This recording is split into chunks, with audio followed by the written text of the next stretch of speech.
नमस्कार। इस विशेष कार्यक्रम में आप सभी दर्शकों का बहुत बहुत स्वागत है। मैं हूं असीम मिश्रा। आज बात ईपीएफओ और जीवन बीमा की। दरअसल श्रम और रोजगार मंत्रालय ने बीते दिनों ईडीएलआई इस योजना के तहत दी जाने वाली बीमा राशि में बढ़ोतरी की है। पहले इसमें बीमा कवर की अधिकतम राशि 6 लाख रुपए थी, जिसे बढ़ाकर अब 7 लाख रुपए कर दिया गया है। ईपीएफओ अपने सभी अंशधारकों को कर्मचारी जमा से जुड़ी बीमा योजना 1976 जीवन बीमा की सुविधा प्रदान करता है। निजी कंपनियों के कर्मचारियों को भी इस सुविधा का लाभ मिलता है। तो इस कार्यक्रम के जरिए आज हम इन बदलावों और निजी कंपनियों के कर्मचारी भी कैसे इन सुविधाओं का लाभ उठा सकते हैं, इस पर विस्तार से करेंगे चर्चा। और इस चर्चा में हमारे साथ दो बहुत ही खास मेहमान भी इस वक्त जुड़ गए हैं। हमारे साथ हैं कार्तिकेय सिंह, जो कि रीजनल पीएफ कमिश्नर हैं। सर, आपका बहुत बहुत स्वागत है इस कार्यक्रम में। कार्तिकेय सिंह जी आपका। और साथ ही साथ हमारे साथ दूसरे मेहमान हैं धीरेन्द्र कुमार, जो कि सीईओ हैं वैल्यू रिसर्च से। धीरेन्द्र जी, आपका भी बहुत बहुत स्वागत है इस कार्यक्रम में। शुरुआत कार्तिकेय जी मैं आपसे करना चाहूँगा। और जैसा कि हमने कहा कि इसमें जो जीवन बीमा है उसकी राशि को बढ़ा दिया गया है। हमारे दर्शकों के लिए जो इस कार्यक्रम को इस वक्त देख रहे हैं, कार्तिकेय जी अगर समझा सके क्या है ये पूरी योजना और किस तरह से जो लोग हैं वो इसका फायदा उठा सकते हैं। नमस्कार। ईपीएफओ जो कर्मचारी भविष्य निधि संगठन 3 योजनाएं हम एडमिनिस्टर करते हैं। उनमें से एक योजना है employee deposit linked insurance scheme 1976। तो यह इंश्योरेंस स्कीम में जो भी एम्प्लॉय का पीएफ मेंटेन करता है ईपीएफओ, वो सभी एम्प्लॉयज इस स्कीम के ऑटोमेटिकली मेंबर बन जाते हैं विदाउट एनी अलग इसका सेपरेट कोई कंट्रीब्यूशन या कोई इसमें मेंबरशिप लेने की आवश्यकता नहीं होती है। और एम्प्लॉय को इसके लिए कोई प्रीमियम देने की भी जरूरत नहीं पड़ती है। जो एम्प्लॉयर होता है, एम्प्लॉय का जो नियोक्ता होता है, वो उसकी सैलरी का 0.5% तक का अंशदान हर महीने जमा करता है ईपीएफओ को एज सॉर्ट ऑफ प्रीमियम। वो एम्प्लॉयर अपनी तरफ से जमा करता है, तो एम्प्लॉय की तरफ से प्रीमियम हम ले नहीं लेते हैं। एम्प्लॉय ऑटोमेटिकली इसका मेंबर होता है। और अगर एम्प्लॉय की सर्विस के दौरान मृत्यु हो जाती है किसी भी आकस्मिक कारण से, उसके जो बेनिफिशियरी होते हैं, जिनको हम प्रोविडेंट फंड देते हैं, उनको ये प्रोविडेंट के फंड के साथ साथ हम बीमा योजना का भी लाभ पहुंचाते हैं। तो ये है employee deposit linked insurance scheme. जैसे कि आपने बताया, employee deposit linked insurance scheme में जो लाभ दिए जाते हैं, उनमें फिलहाल हाल ही 28 अप्रैल 2021 में बढ़ोतरी की गई है सरकार द्वारा। पहले ये लाभ की जो ऊपर की सीमा थी वो 6 लाख रुपया थी, जिसे बढ़ा के अब 7 लाख रुपए कर दिया गया है। इसके अलावा और भी इसमें कुछ बेनिफिट बढ़ाए गए हैं, जो वो भी मैं बताना चाहूंगा आपको जी। पहले इसकी जो मिनिमम अश्योरेंस बेनिफिट जो हम कहते हैं, जो मिनिमम जो दिया जाता है ऐसे लोगों को जो 12 महीने से एक ही कंपनी में काम कर रहे हैं, तो पहले उसको 2.5 लाख रुपया मिनिमम दिया जाता था। क्योंकि जैसे मैं बताऊं, ये employee deposit linked insurance scheme है, तो जो लाभ दिया जाता है it is linked to the deposit and salary. एक फॉर्मूला है स्कीम में, जिसके अंतर्गत उसका मिलता है बेनिफिट। तो उसका मिनिमम पहले 2.5 लाख रुपए था, जो कि फरवरी 2020 में लैप्स कर गया था। उसके बाद जो, जैसे आप जानते हैं कि कोरोना संक्रमण काफी फैला और वो हुआ, उसकी वजह से काफी परेशानी भी हुई लोगों को। बिल्कुल। तो गवर्नमेंट ने एक बेनिफिट पीछे की तरफ से इसको इम्प्लीमेंट करा है। अब करा है अप्रैल 2021 में, लेकिन विद रेट्रोस्पेक्टिव इफेक्ट फ्रॉम फरवरी 2020 ये बेनिफिट दिया गया है कि जो लोगों को मिनिमम एश्योरेंस 2.5 लाख जिनको नहीं मिल पाया था क्योंकि वो लैप्स कर गया था, उनको भी हम 2.5 लाख मिनिमम देंगे। और एक और बेनिफिट इसमें किया गया है कि जैसे मैंने कहा कि पहले ये 2.5 लाख था सिर्फ उन लोगों के लिए जो पिछले 1 साल से एक ही कंपनी में काम कर रहे थे। अब वो भी हमने बेनिफिट उसको और बढ़ा दिया गया है। और ऐसे लोग जो पिछले 1 साल से किसी भी कंपनी में काम कर रहे हों, बस वो पीएफ के मेंबर रहे हों, भले उन्होंने कंपनी बदली हो, तो उनको भी अब मिनिमम हम 2.5 लाख रुपया बेनिफिट देंगे और मैक्सिमम 7 लाख रुपए बेनिफिट देंगे। तो इससे ये उम्मीद की जाती है कि ऐसे कर्मचारी जो कॉन्ट्रैक्ट एम्प्लॉयज होते हैं, संविदा कर्मचारी होते हैं, या इवन हाई अर्निंग एम्प्लॉयज होते हैं, जैसे आईटी एम्प्लॉयज होते हैं, जो अपने एम्प्लॉयर्स बहुत चेंज करते हैं, उनको भी अब ये मिनिमम 2.5 लाख और मैक्सिमम 7 लाख का बेनिफिट दिया जाएगा। तो ये कुछ बेनिफिट्स अभी फिलहाल ही 28 अप्रैल को गवर्नमेंट ने नोटिफाई किए हैं और इम्प्लीमेंट हो गए हैं। तो ये एक ब्रीफ में employee deposit linked insurance scheme है। ठीक है, लेकिन सर जैसा कि आपने कहा कि कोरोना टाइम में, मेरा भी सवाल इसी पे है कि कोरोना टाइम में ये जो जीवन बीमा है और जिसकी राशि बढ़ा दी गई है, किस तरह से फायदेमंद साबित हो रही है, खासकर इस डिफिकल्ट टाइम में? जैसा आपने कहा, कोरोना समय में काफी जिन लोगों की भी डेथ हुई इन सर्विस में, तो उनको पहले क्या था कि जैसे मैंने बताया कि फरवरी 2020 में जो मिनिमम अश्योरेंस था वो खत्म हो गया था। पहले मिनिमम अश्योरेंस सरकार लाई थी, लेकिन वो 2 साल के पीरियड के लिए ही लाया गया था। तो फरवरी 2020 में वो लैप्स कर गया और उसके बाद से जिसकी किसी की डेथ होती तो उसके बेनिफिशियरी को मिनिमम अश्योरेंस बेनिफिट हम नहीं दे रहे थे। लेकिन पिछले 1 साल में काफी लोगों काफी जो की डेथ हुई, मृत्यु हुई, उनको नहीं मिल पाया था मिनिमम, तो गवर्नमेंट ने बैक डेट से मिनिमम अश्योरेंस रीइंस्टेट किया है। और इस तरीके से करने से काफी अभी जो हम लोगों का जो अगर हम फिगर देखें तो अराउंड फरवरी, तो ये क्योंकि बैक डेट से जैसे किया गया, मैं बता रहा हूँ आपको, 15 फरवरी 2020 से ये इंप्लीमेंट किया गया मिनिमम अश्योरेंस। तो ये जो स्कीम है, इसके अंतर्गत डीडीएलआई स्कीम के अंतर्गत 15 फरवरी 2020 से 30 जुलाई 2021 तक का अगर मैं आंकड़े थोड़ा बताऊं ब्रीफ में, तो ऑलमोस्ट 52,000 लोगों, 51,600 समथिंग 52,000 लोगों को बेनिफिट हुआ है इसका। और ईपीएफओ ने 1350 करोड़ के आसपास के लगभग जो लाभ है उतना दिया है इन लोगों को, इन बेनिफिशरीज को। तो ये हम लोगों ने पिछले कोरोना के काल में जिन लोगों को जिनके यहाँ आकस्मिक मृत्यु हुई, उनको हम लोगों ने ये लाभ दिए। इसमें कार्तिकेय जी, जो वेतन भोगी लोग हैं वो भी शामिल हैं, उन्हें भी इसका फायदा मिलेगा या मिल सकता है? ये एक्चुअली वेतन भोगी लोगों के लिए ही है, जो जैसा मैंने पहले बताया था कि जो व्यक्ति, जो एम्प्लॉय ईपीएफ में कवर्ड है, जो ईपीएफ जिसका प्रोविडेंट फंड कटता है हर महीने, उस व्यक्ति की ऑटोमेटिकली वो इस स्कीम का मेंबर बन जाता है। एंड उसके लिए अलग से उसको कोई मेंबर बनने की आवश्यकता नहीं है, कोई फॉर्म भरने की आवश्यकता नहीं मेंबर बनने के लिए। ऑटोमेटिकली उसका जैसे पीएफ जमा होता है हर साल, हर महीने एम्प्लॉयर करता है, उसका काट के अपना और उसका मिला के हर महीने जमा करता है, उसी तरह उसी में से हम लोग ईडीएलआई का भी प्रीमियम ले लेते हैं और एम्प्लॉयर से लेते हैं, हम एम्प्लॉय से नहीं लेते हैं। तो वेतन भोगी लोगों के लिए ही बहुत ही लाभकारी योजना है। और अभी फिलहाल अभी कुछ ही, ये जब से ये इम्प्लीमेंट, हम लोग ईपीएफओ भी काफी हम लोग कोशिश भी कर रहे हैं सोशल मीडिया और सब माध्यम से कि, और हमारे जो क्षेत्रीय कार्यालय हैं उन लोगों को, वहां भी हम लोगों ने डायरेक्शन इशू की अपने मुख्य कार्यालय से कि ऐसे लोगों को आइडेंटिफाई करें, ऐसे परिवारों को जहाँ पे मृत्यु हुई है और जहाँ पे अनाथ हुए हैं बच्चे या जहाँ विधवा हुई हैं, और उनको इस बारे में, लाभ के बारे में बताएं और उनको पहुंचाएं। तो कार्तिकेय जी, अगर कोई व्यक्ति इस बीमा का लाभ लेना चाहता है तो क्या कुछ प्रोसेस है, कैसे वो क्लेम कर सकता है? इस योजना के लाभ के लेने के लिए जैसे व्यक्ति एक हमारा दोनों तरीके से लिया जा सकता है, फिजिकल और ऑनलाइन और ऑफलाइन। ऑफलाइन लाभ लेने के लिए हमारा एक फॉर्म है, प्रिस्क्राइब है, वो फॉर्म की कॉपी हमारे वेबसाइट पे भी मिल जाती है, हमारे क्षेत्रीय कार्यालयों में भी फ्री ऑफ कॉस्ट मिलती है और फॉर्म की कॉपी। तो वो फॉर्म भरना होता है, उसके साथ डेथ सर्टिफिकेट वगैरह लगाना पड़ता है, और वो अपना जो एम्प्लॉय हैं, जब अपने से पीएफ का क्लेम जमा करते हैं उसी तरह वो जमा कर सकते हैं फॉर्म हमारे क्षेत्रीय कार्यालय में, और हम लोग उसका बैंक थ्रू एनईएफटी अकाउंट में अपने पैसा पहुंचा देते हैं। ये ऑनलाइन भी फॉर्म जमा करा जा सकता है, ऑनलाइन हमारा वेबसाइट पे जाके। इसमें बस एक इस बारे में आपने मुझे मौका दिया तो मैं ये भी बताना चाहूंगा कि ईपीएफओ ने एक नया कैंपेन स्टार्ट किया है ऑनलाइन ई नॉमिनेशन भरने का। जी, ये भारत सरकार ने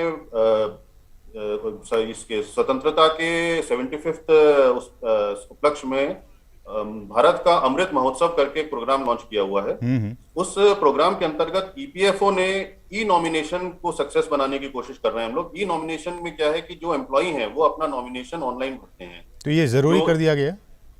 अभी जरूरी नहीं है अभी, लेकिन हम इसका लाभ ऐसा है कि अगर एम्प्लॉय भरेंगे तो उनको बहुत फायदा है, क्योंकि अभी जैसे अगर सपोजिंग कोई वेतन भोगी व्यक्ति है, वो ई नॉमिनेशन भरता है, तो ई नॉमिनेशन भरते समय वो अपने पूरे परिवार का आधार, अपने उनका बैंक अकाउंट, सारा डिटेल अपलोड कर देता है। अगर उसकी आकस्मिक मृत्यु होती है तो उसकी फैमिली को कहीं जाने की जरूरत नहीं है, घर बैठे बैठे वो उनका, क्योंकि उनका आधार, बैंक अकाउंट हमारे पास ऑलरेडी अपलोडेड है, तो वो उसका पीएफ का क्लेम, उसका ईडीएलआई इंश्योरेंस का क्लेम और अपना पेंशन का क्लेम जमा कर सकते हैं घर बैठे बैठे। उनको कहीं एम्प्लॉयर के पास जाने की जरूरत नहीं, कहीं साइन करने की जरूरत नहीं है, और उनको घर बैठे बैठे पीएफ भी पहुंच जाएगा, ईडीएलआई भी पहुंच जाएगा और पेंशन भी उनकी स्टार्ट हो जाएगी। तो ये जरूरी तो नहीं है, लेकिन जैसा मैं बता रहा हूँ इसके फायदे ऐसे हैं कि ये बहुत ही मेरे ख्याल से तो हर किसी को जरूरी समझना चाहिए तो इस तरह ये ऑनलाइन, जिन लोगों ने ई नॉमिनेशन भरा है वो ईडीएलआई का भी ऑनलाइन क्लेम भर सकते हैं, उनके परिवार भर सकता है उनकी मृत्यु के बाद। ठीक है। अभी सर एक ये भी खबर आई कि आपका अगर प्रोविडेंट फंड का अगर खाता है तो उसको आप आधार से लिंक करना होगा। इसको लेकर ज़रा सा बताइए, कैसे वो लोग पीएफ को अपने आधार लिंक से लिंक कर सकते हैं अकाउंट से? एक्चुअली ईपीएफओ का जो हमारे जो खातेदार जो हमारे हैं, हमारे जो और इसके members पीछे हैं, मकसद क्या सरकार चाहती है ऐसा करके? हम लोगों का जो हमारे जो मेंबर हैं, ऑलमोस्ट 6.76 करोड़ मेंबर हैं ईपीएफओ के अक्रॉस द पूरे भारतवर्ष में, जो एम्प्लॉइज हैं, जो वेतनभोगी एम्प्लॉइज हैं। तो हम लोग इनका काफी समय से कैंपेन चल रहा है, इनका आधार इनके यूएएन जो कि यूनिवर्सल अकाउंट नंबर होता है ईपीएफओ का, उससे लिंक करने के लिए। उसका बेनिफिट ये है कि देखिए, अगर अभी हमको जो एम्प्लॉय से हमारा जो हमारे जो मेंबर हैं उनके साथ जो हमारा रिलेशनशिप है वो अभी थ्रू द एम्प्लॉयर है, थ्रू एस्टैब्लिशमेंट है। आधार लिंक करने से, केवाईसी लिंक करने से हमारा जो रिलेशनशिप है वो डायरेक्ट एम्प्लॉय के साथ है।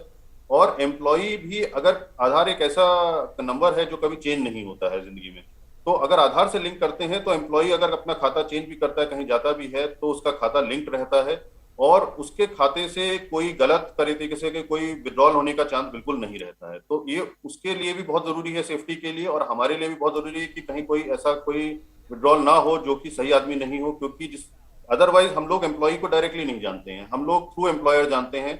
तो उस केस में एक गलती से या थ्रू सम अदर इंटेंशन कुछ गलत होने का अंदेशा रहता है।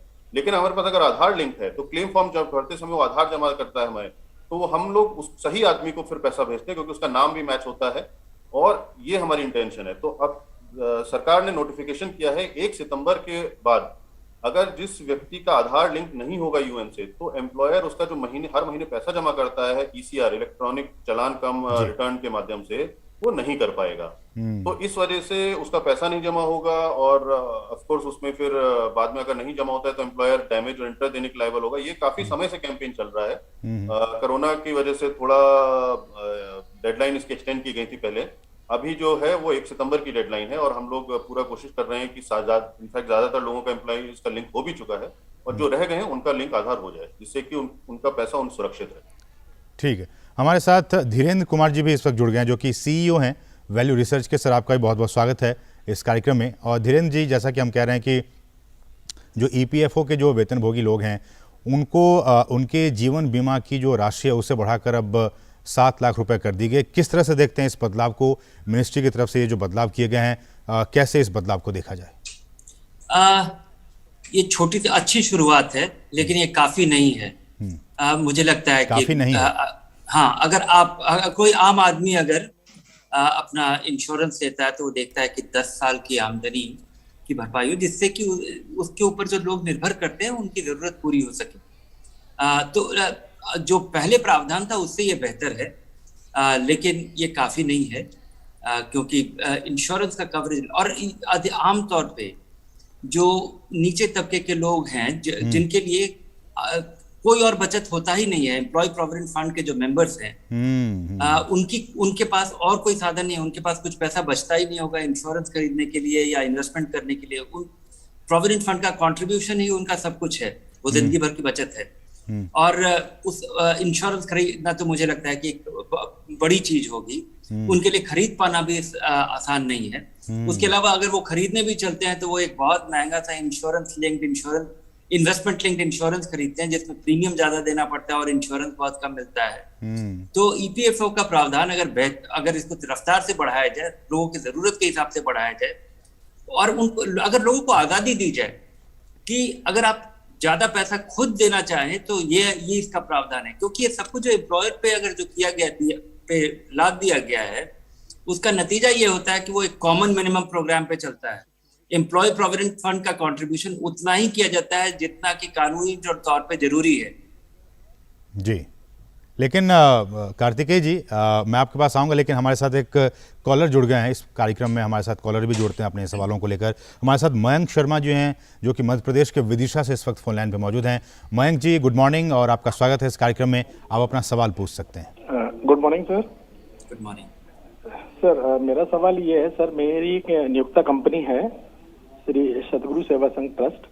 यहाँ पे मेरा ईपीएफओ नंबर था, यहाँ पर सर इन्होंने क्या करा है सर, बाय मिस्टेक उन्होंने मेरी डेट ऑफ बर्थ जो मेरी 1990 है, करेक्ट, आधार कार्ड में भी फिट है, इन्होंने 1980 फिट करवा दिया मेरे उस पे अकाउंट पे। अब मैं वो कंपनी को लगभग 1 साल पहले छोड़ चुका हूँ, पर मेरा जो पैसा है लगभग 50,000 के आसपास वो फंसा हुआ है कंपनी में, तो वो मैं कैसे ड्रॉ कर सकता हूँ सर? ये कार्तिकेय कंपनी जी, में नहीं जी, ये कंपनी में नहीं फंसा हुआ है, ये एम्प्लॉय प्रोविडेंट फंड ऑर्गेनाइजेशन से आप संपर्क करें, ये गलती सर, बताएं, उसका सर, मैं सबूत वहाँ दें, जो कि गया बहुत था। आसान है और हाँ कंपनी में गए बिना भी शायद इसका समाधान हो सकता है। सर, मैंने इसके लिए 2 बार ऑनलाइन ग्रीवेंस जनरेट की, जी तो उन्होंने मुझसे जो डॉक्यूमेंट बोले कि मेरा मार्कशीट जिसमें डेट ऑफ बर्थ हो, मेरा आधार कार्ड, ये आप दीजिएगा, तो मैंने सर ये उनको मेल करा उस पे, पर उसके बावजूद भी फिर उन्होंने बोला कि आपकी जो कंपनी है वहां से आपका एक लेटर आएगा ऑथराइज, फिर हम कर पाएंगे। मैं इसमें सडनली आपको, कोरोना जी कोरोना कार्तिकेय जी, काल में- अगर आप जवाब देना चाहें। इसमें ये एक आम प्रॉब्लम है जो आप बता रहे हैं, और जैसे मैं कह रहा हूं कि हम आधार से लिंक कर रहे हैं, हम यही इसीलिए कर रहे हैं कि सब प्रॉब्लम ना है, पर अभी जो है उसमें उसका तरीका ये है कि क्योंकि जैसे मैंने बताया कि हम अपने मेंबर्स से हमारा डायरेक्ट कांटेक्ट नहीं रहता है, थ्रू एम्प्लॉयर रहता है, तो इसलिए आपके ऐसे केसेस में आपको जॉइंट डिक्लेरेशन एक होता है, एक फॉर्म आपको किसी भी पीएफ के ऑफिस में, ईपीएफओ के ऑफिस में मिल जाएगा आपको, उसमें अब वो आपको जमा करना होता है। जॉइंट डिक्लेरेशन आप भी साइन कर देंगे, कंपनी भी आपका साइन करेगा, क्योंकि कंपनी ये सर्टिफाई कर देगा कि आप वही व्यक्ति हैं, और साथ में आप अपना जो भी आप आधार कार्ड या जो भी आप बता, डेट ऑफ बर्थ का सर्टिफिकेट, क्लास 10 की मार्कशीट या आपका जो भी इस तरह का कोई जो हो प्रूफ हो, जो साथ में लगा के दे दें, तो जो कंसर्न पीएफ ऑफिस है वो अपने रिकॉर्ड में आपका वो डेट ऑफ बर्थ को सही कर लेगा। और वो बहुत लंबा, वैसे मुश्किल प्रोसेस नहीं है, पर हाँ ये अभी अनफॉर्चुनेटली आपको जॉइंट डिक्लेरेशन जो आपका पुरानी कंपनी है वही सर्टिफाई करेगी, क्योंकि अभी एट द मोमेंट हम लोगों को अब एम्प्लॉयज हमारे मेंबर्स हैं वो थ्रू हम एम्प्लॉयर को उनको जानते हैं, वही हम सीधे संपर्क के लिए ही हम जैसे ई नॉमिनेशन या आधार लिंकेज ये इसलिए कर रहे हैं। तो अभी ये प्रोसेस है, आप अपने जॉइंट डिक्लेरेशन जमा कर दें कंसर्न पीएफ ऑफिस में, और वो सर ये ऑफलाइन कर सकते हैं? क्योंकि ऑफलाइन में दे चुका हूँ, वो बोले कि ऑनलाइन भी आना चाहिए, तो क्या ऑनलाइन में कंपलसरी है? हाँ, आप ऑनलाइन भी कर दीजिए, पर ऑफलाइन भी करने से हो जाना चाहिए, कोई ऐसा इशू नहीं है। आप और ईपीएफओ का जो ग्रीवेंस रिड्रेसल पोर्टल है ईपीएफआई जीएमएस, आप उस पर भी अपनी ग्रीवेंस डाल सकते हैं, पर पहले आप ऑफलाइन जॉइंट डिक्लेरेशन जमा कर दें, और वो अगर नहीं होता है किसी कारणवश तो आप अपना दे दें कि डिटेल कि आपने ग्रीवेंस रिड्रेस आपने कब जमा किया था और क्यों नहीं हो रहा है, और आपको टाइम बाउंड तरीके से जवाब मिलेगा, क्योंकि ये हमारा पूरा मॉनिटर रहता है। लेकिन कार्तिकेय जी, ये समस्या मयंक जी की नहीं है, बहुत से लोगों की एम्प्लॉयर की तरफ से ये समस्या कई बार होती है, कई लोग इससे जूझ रहे हैं। जी, आपकी बात सही है, बिल्कुल ये समस्या कई लोगों की होती है, और इनफैक्ट जैसे मैं बता रहा हूँ आपको, लोगों के नाम में गलती हो जाती है। जैसे फॉर एग्जांपल किसी का नाम गीता है, वो GEETA लिखते हैं, आधार में GITA है, ये वजह से, क्योंकि हमारा जो डेटाबेस है वो हम उसको सही कर रहे हैं, हम थ्रू आधार उसको लिंक कर रहे हैं। जहाँ पे प्रॉब्लम होती है, डेट ऑफ बर्थ में प्रॉब्लम गलत है, फादर्स नेम गलत है या समथिंग लाइक दैट गलत है, तो हमको जॉइंट डिक्लेरेशन लेके हम उसको सही करते हैं, क्योंकि जैसा मैंने आपको अभी मैं बार बार कह रहा हूँ, हम एम्प्लॉयर के थ्रू जानते हैं, और that is we want to finish that, we want that employee का डायरेक्टली जैसे अपने यूएन से वो लॉग इन कर सकता है, अभी भी कर सकता है, वो अपना पीएफ अमाउंट देख सकता है, वो अपना बाद में क्लेम भी अपना, अभी हमने ये भी कर दिया है कि ऑनलाइन क्लेम जो जमा करते हैं वो डायरेक्टली जमा कर सकते हैं। तो वी वांट कि डायरेक्ट हमारे मेंबर से कांटेक्ट रहे, जिससे कि उनको भी सुविधा हो, और जैसे ऐसे ही बता रहे हैं जो इन्होंने बताया कि नौकरी छोड़ दी, उसके बाद उस करेक्शन करने के लिए जाना पड़ रहा है, तो उसमें ऑब्वियसली थोड़ी डिफिकल्टी होगी। तो जब ये डेटाबेस इसीलिए हम आधार से लिंक कर रहे हैं, एक बार सारा आधार से लिंक होगा तो जो आधार में आपका जो डेट ऑफ बर्थ है, आधार में जो आपका नाम है, जो फादर नेम है, वही हमारे डेटाबेस में होगा, और फिर आगे से होपफुली ये इस तरह की प्रॉब्लम नहीं आएगी। ठीक, हमारे साथ एक दूसरे कॉलर भी जुड़ गए हैं, नारायण दत्त पांडे जी हैं, जो कि बागेश्वर उत्तराखंड से इस वक्त फोन लाइन पे मौजूद हैं। नारायण दत्त जी, आपका स्वागत है, आप पूछिए अपना सवाल। सर, मैं आज 7 महीने से मैं इंजर्ड हूँ, मेरा पाँव टूट गया था। हेलो जी जी जी मेरा पाँव टूट गया था। अभी मेरा एम्प्लॉयर ने मेरी कोई सुध ले रहा है और न कुछ भी बात भी नहीं कर रहा है। अब मेरा जो PEFO है वो भी नहीं भरा जा रहा है। तो न मैंने स्कूल में काम कर रहा था, मैं स्कूल में टीचर था, न वो बात कर रहा है प्राइवेट टीचर। तो अब इसके लिए मेरे को क्या करना पड़ेगा सर? न मेरे को कोई लाभ? कार्तिकेय जी, बहुत सारी समस्याएं लोगों की, सारे सवाल आपकी तरफ। हाँ, और जब भी वो PF भरते थे सर, हर महीने में अलग अलग अमाउंट भरते थे जब भी। जी, तो ऐसा होता है जो क्या? भरते हैं वो सैलरी से लिंक्ड होता है, सैलरी का परसेंटेज होता है, तो अगर सैलरी चेंज होती है तभी चेंज होना चाहिए, अदरवाइज चेंज नहीं होना चाहिए। अगर गलत भर रहे हैं तो फिर वो उसमें चेक करने की बात है, अलग पर अलग अदरवाइज महीने में अलग अलग अमाउंट भरते थे सर। मैं आपका जो आपकी जो इशू है, आप जो बता रहे हैं कि अगर आपका पीएफ का फॉर्म वो साइन कर, वैसे तो देखिए ऑनलाइन आप जमा कर सकते हैं फॉर्म, पर किसी कारणवश अगर आपका आधार वगैरह लिंक नहीं है तो ऑनलाइन नहीं, आपको ऑफलाइन ही जमा करना होगा। और ऐसे केस में आप फॉर्म ले लें ईपीएफओ के वेबसाइट से या ईपीएफओ के कार्यालय से, उसको साइन कर दें और किसी गजेटेड ऑफिसर या किसी, एक लिस्ट है किसी मतलब माननीय व्यक्ति से आप साइन करा के फॉर्म, और साथ में कवरिंग लेटर लगा दें कि आपका जो नियोक्ता है वो फॉर्म भरने से आपको इनकार कर रहा है। अगर आप वो सही में इनकार कर रहा है, आप पीएफ ऑफिस जमा कर दें। ईपीएफ स्कीम में ये लिखा हुआ है कि एम्प्लॉयर को फॉर्म जमा कराने में सहायता करना आवश्यक है, तो अगर वो नहीं करता है तो ईपीएफओ अपने माध्यम से फॉर्म को अगर साइन कराना होगा कराएंगे और आपका पेमेंट सेटलमेंट जो है वो करेंगे। अच्छा सर, इसमें कोई जैसे किसी को कोई इंजर्ड हो जाता है और काम नहीं कर पाता, कोई इसके लिए लाभ है क्या? ईपीएफओ में देखिए, अगर कोई इंजर्ड हो जाता है तो अगर एक पेंशन स्कीम का लाभ है। पेंशन स्कीम में ये लिखा है कि अगर कोई परमानेंट टोटल डिसेबलमेंट होता है किसी व्यक्ति का, यानी कि वो व्यक्ति जो काम कर रहा था, जो नौकरी डिसेबलमेंट से पहले, वो अब नहीं कर सकता है, परमानेंट है और टोटल है, तो उसका पेंशन स्टार्ट हो जाता है। भले ही उसकी नौकरी की, अब जो जैसे नॉर्मली पेंशन के लिए 10 साल की सेवा चाहिए होती है, लेकिन परमानेंट टोटल डिसेबलमेंट में 1 महीने की नौकरी के बाद भी आपको लाइफ लॉन्ग पेंशन मिलेगी 1000 रुपया। उसके लिए आपको पीपीएफओ में फॉर्म भरना होगा और मेडिकल आपको वहाँ सर्टिफिकेट देना होगा डिस्ट्रिक्ट मेडिकल बोर्ड से, ये आपको जमा करना पड़ेगा, तो आपका पेंशन की सुविधा ईपीएफओ देता है ऐसे केस में। अच्छा, चलिए और ठीक है कार्तिक जी, लेकिन धीरेन्द्र जी आप लेट से जुड़े इस कार्यक्रम में, देख रहे हैं किस तरह के सवाल आ रहे हैं, किस तरह के प्रॉब्लम्स हो रही हैं, आप कुछ सुझाव देना चाहेंगे कार्तिकेय जी को? जी हाँ, मैं सुझाव देना चाहूंगा कि इसको पूरे नए तरीके से देखने की जरूरत है। लोग आदी हो गए हैं अब जनधन स्कीम की, हर एक के पास एक स्मार्टफोन है, हर एक के पास आधार है, और बहुत बेसिक चीजों के लिए आप लोग धक्के खा रहे हैं। जो और दूसरा कि अगर ईपीएफओ को थोड़ा, ईपीएफओ हमारे देश का कानून है, अगर कोई आदमी ऑर्गेनाइज सेक्टर में अगर एम्प्लॉय है तो एम्प्लॉय फंड का कंट्रीब्यूशन उसके लिए मैंडेटरी है। अभी जो लोग अभी जिन्होंने फोन किया था कि उनकी हर महीने एम्प्लॉय ईपीएफओ की कंट्रीब्यूशन बदल रही है, ये क्लियरली इसमें ईपीएफओ को पूछना चाहिए कि क्यों बदल रही है। क्या किसी का तनख्वाह हम हर महीने बदलता है?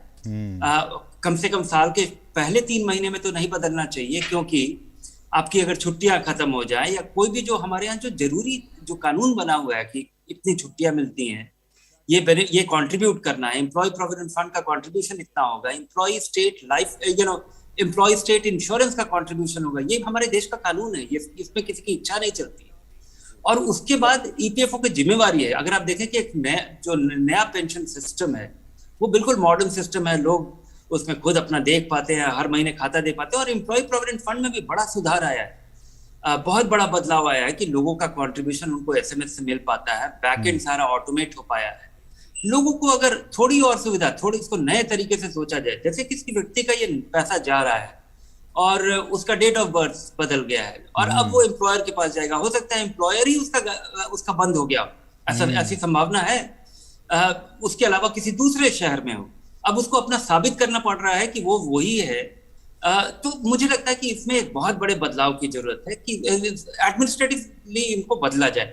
तीसरा चीज जो मुझे लगता है कि एक प्रावधान करना चाहिए कि एम्प्लॉय का जो मैंडेटरी कंट्रीब्यूशन है एम्प्लॉयर के जरिए वो ठीक है, लेकिन उसके बाद अगर वो अपना प्रोविजन अगर बढ़ाना चाहता है, अगर उसके लिए 3 चीज का और प्रावधान कर दिया जाए, क्योंकि जो एम्प्लॉय प्रोविडेंट फंड के जो मेंबर्स हैं उनके लिए यही एक इंटरफेस है, उनके पास और दूसरा साधन नहीं है। तो अगर उनको एक कामचलाऊ इंश्योरेंस मिल जाए, हेल्थ इंश्योरेंस मिल जाए, लाइफ इंश्योरेंस, और वो अपनी इच्छा से बढ़ा सके। बिल्कुल, अगर इसमें जो एम्प्लॉयर की तरफ से जा रहा है वो 500-700 रुपए जा रहा है, अगर उसको बढ़ा, या 1000 रुपए जा रहा है, अगर उसको बढ़ा करके 2000, अगर आपको एक्सीडेंटल इंश्योरेंस मिल जाए, और ये बहुत सस्ते इंश्योरेंस और ग्रुप इंश्योरेंस, इस तरह के प्रतिक्रिया भी ले लेते हैं और समय भी कम है। कार्तिकेय जी बताना चाहेंगे आप? मैं बस इसमें 2-3 चीजें बोलना चाहूंगा। पहले जैसे आपने कहा, आपने बहुत अच्छी चीज कही, इंश्योरेंस का जहां तक है कि ईडीएलआई में ये भी सुविधा है कि कोई कंपनी अगर बेहतर इंश्योरेंस देना चाहे प्राइवेट किसी कंपनी से ईपीएफओ से बेहतर, तो ईडीएलआई से एग्जेम्पशन ले सकती है। ऐसे केस में वो एम्प्लॉयर अपना बड़े ही ज्यादा ही प्रीमियम देना चाहे तो ज्यादा देके किसी प्राइवेट कंपनी से ले सकता है और हम उसको ईडीएलआई का कंट्रीब्यूशन देने की जरूरत नहीं पड़ती है। बस ये कंडीशन है कि उसको जो सुविधा है, जो इंश्योरेंस है, that should be better than EDLI, उससे हमसे बेहतर देना चाहिए without employ giving any extra premium. Employer भले ही प्रीमियम देना चाहे, तो ये सुविधा है। पर आपकी बात सही है कि और हम और इसमें बदलाव कर सकते हैं। दूसरी चीज, ईपीएफओ फिलहाल पिछले कुछ सालों में काफी ऑनलाइन चीजें हमने कर दी है। उमंग ऐप के थ्रू ईपीएफओ, ऑलमोस्ट उमंग ऐप पे मेजॉरिटी ऑफ हिट्स जो हैं वो ईपीएफओ के सब्सक्राइबर्स के होते हैं। ईपीएफओ के almost all facilities are available on Umang app. Claim submission से लेके पेंशनर्स अपना जीवन प्रमाण उमंग ऐप के थ्रू जमा कर सकते हैं, अपना बैलेंस दे सकते हैं, हर महीने कितना आ रहा है। तो काफी सुविधाएं हैं जो ईपीएफओ की, we have gone totally online. पर जैसा मैं कह रहा हूं कि we have a long way to go, जैसा आपने कहा वो बात I take it very positively कि हमें आगे बढ़ना है, अपने और भी हमें बेहतर सेवाएं देनी है। और हम लोग इसीलिए हम लोग आधार से लिंक कर रहे हैं। जैसे मैंने ई नॉमिनेशन आपको बताया, ई नॉमिनेशन हम ये करना चाह रहे हैं जिससे कि एम्प्लॉय की डेथ हो जाती है, उसके बाद उसके परिवार को भटकना ना पड़े, एम्प्लॉयर के पास ना जाना पड़े, इधर ना जाना पड़े, उधर ना जाना पड़े। अगर एम्प्लॉय ने ई नॉमिनेशन कर रखा है तो एम्प्लॉयर, उसके जो परिवार वाले घर में बैठ के अपना सारे क्लेम ईपीएफओ के जमा कर सकते हैं, उनको कहीं जाने की आवश्यकता नहीं है। तो ये सब चीजें हैं जो हम काफी लाए हैं और लाएंगे in future, and hopefully we will give a much हम ज्यादा अच्छी सेवाएं दे पाएंगे। चलिए, उम्मीद करें कि जो सुझाव धीरेन्द्र जी की तरफ से दिए गए और बाकी जिन लोगों के कॉल्स आए और उन्होंने जो बातें कहीं उनको मद्देनजर रखते हुए ईपीएफओ कुछ बदलाव करेगा, पॉजिटिव बदलाव करेगा, ताकि जो लाखों की संख्या में जो उनसे जुड़े हुए लोग हैं उन्हें फायदा होगा। धीरेन्द्र जी, बहुत बहुत शुक्रिया इतनी अच्छी बातों को हमारे साथ। लाखों में नहीं, ये करोड़ों में है। बिल्कुल, करोड़ों में है। बहुत बहुत शुक्रिया धीरेन्द्र जी, समय आज इतना ही है। और कार्तिकेय जी, आपका भी बहुत बहुत शुक्रिया हमारे साथ वक्त निकालने के लिए। आप दोनों ही मेहमानों का बहुत बहुत शुक्रिया। तो आज के इस मनी मंत्रा के आज के इस विशेष अंक में बस इतना ही। मुझे और हमारी पूरी टीम को दीजिए अनुमति। नमस्कार।